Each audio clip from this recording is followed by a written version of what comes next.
La classe des CM2B de l'école des Floralimes de Trèbes vous présente la statue de Pygmalion. Il était une fois une artiste nommée Pygmalion. Il était célibataire. Un jour, il sculpta une statue si merveilleuse qu'il en tomba amoureux. Un soir, il embrassa la statue et il sentit qu'elle était vivante. Pygmalion était tranquillement dans son atelier de sculpteur. Il était en train de terminer son dernier chef-d'œuvre. Sa dernière création était une statue de femme. Elle représentait son idéal féminin.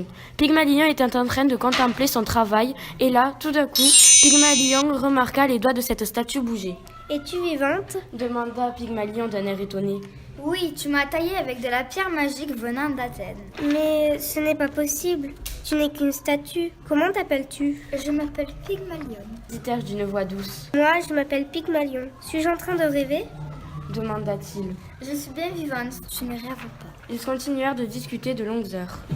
Pendant qu'ils firent connaissance, Pygmalion dit « Je ne pensais pas que tu allais vivre. J'ai sculpté des milliers de statues et ça ne m'est jamais arrivé. »« Oui, je suis vivante, grâce à la roche magique que tu as sculptée. » Pygmalion voulut lui répondre, mais une garnison de dragons arriva. Le chef de tout fut le plus impressionnant. On l'appela le dragon suprême. Le dragon suprême kidnappa Pygmalion. « Pygmalion, viens m'aider !» Les dragons amenèrent Pygmalion dans le donjon. « Lâchez-moi !» hurla Pygmalion.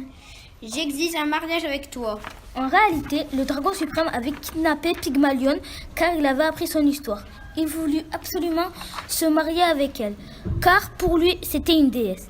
Bien entendu, Pygmalion refusa le mariage. Pygmalion fut en réalité folle amoureuse de son créateur. De plus, elle trouva le dragon suprême hideux et repoussant. « Je refuse, je ne me marierai jamais qu'avec un dragon !»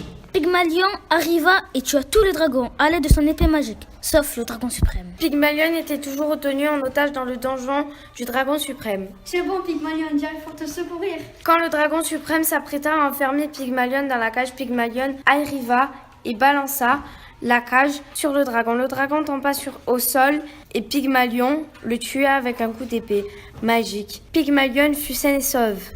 Pygmalion, tu m'as sauvé la vie. Je t'emmène sur Uranus. Nous serons en sécurité là-bas. Mon père s'y trouve. Il a un royaume sur cette planète.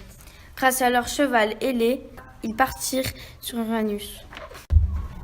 Pygmalion présenta son père à Pygmalion. « Papa, je te présente mon sauveur. » Je suis ravie de vous rencontrer. Depuis que ma statue s'est révélée être votre fille, je suis tombée sous son charme. Et aujourd'hui, monsieur, je vous demande de sa main.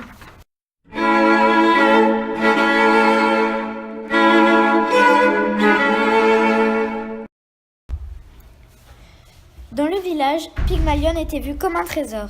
Une statue qui se réveille, c'était la première fois que cela arrivait.